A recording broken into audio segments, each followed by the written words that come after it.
It's a great honor to address you this morning on behalf of the Directorate of Sustainable Environment and Blue Economy at this important post-advisory opinion workshop on the International Court of Justice opinion on the obligation of states in respect of climate change.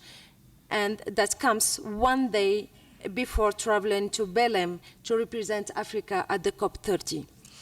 Allow me to begin by commending the Office of the Legal Counsel for convening this timely meeting following the release of the ACG's landmark advisory opinion in July 2025. This opinion represents a turning, let's say even historic point in the global climate discourse, affirming that states have legal obligations, not just political commitments, to protect the climate system for current and future generations. Excellencies, for Africa, the implications are profound. Our continent contributes less than 4%, and let me be precise, at 3.8% to the global greenhouse gas emissions, yet faces the severest disasters from drought and flood to food insecurity, displacement, and loss of biodiversity. The Court's opinion reinforces Africa's long-standing position that climate action must be grounded in justice, equity, and shared responsibility. The African Union has been proactive in shaping a strong continental response to climate change, consistent with the Agenda 2063, the Africa we want.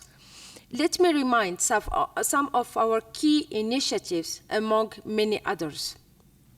First, we have the African Climate Change and Resilient Development Strategy and Action Plan 2022-2032, guiding member states towards resilient and low-carbon development. Second, let me mention the Africa Blue Economy Strategy, advancing sustainable use of our oceans, seas, lakes, and rivers.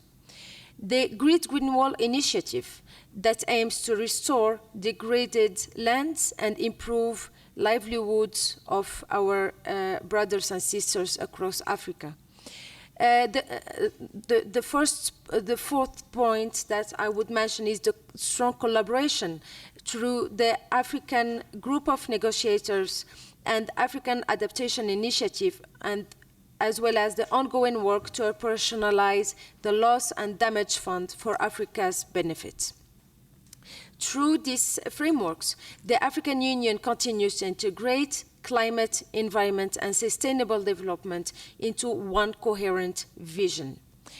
Ladies and gentlemen, today's workshop gives us a valuable opportunity to connect law, policy, and practice, to interpret the ICG opinion through an African lens, and to identify practical measures that will strengthen our collective response.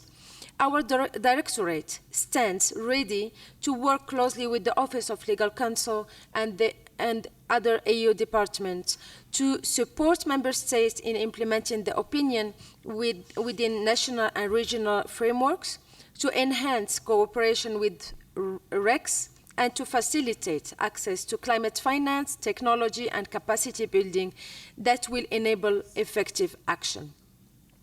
As we deliberate, I encourage us to focus on three priorities. First, understanding the legal and policy implications of the opinion. Second, aligning this opinion with Africa's continental strategies.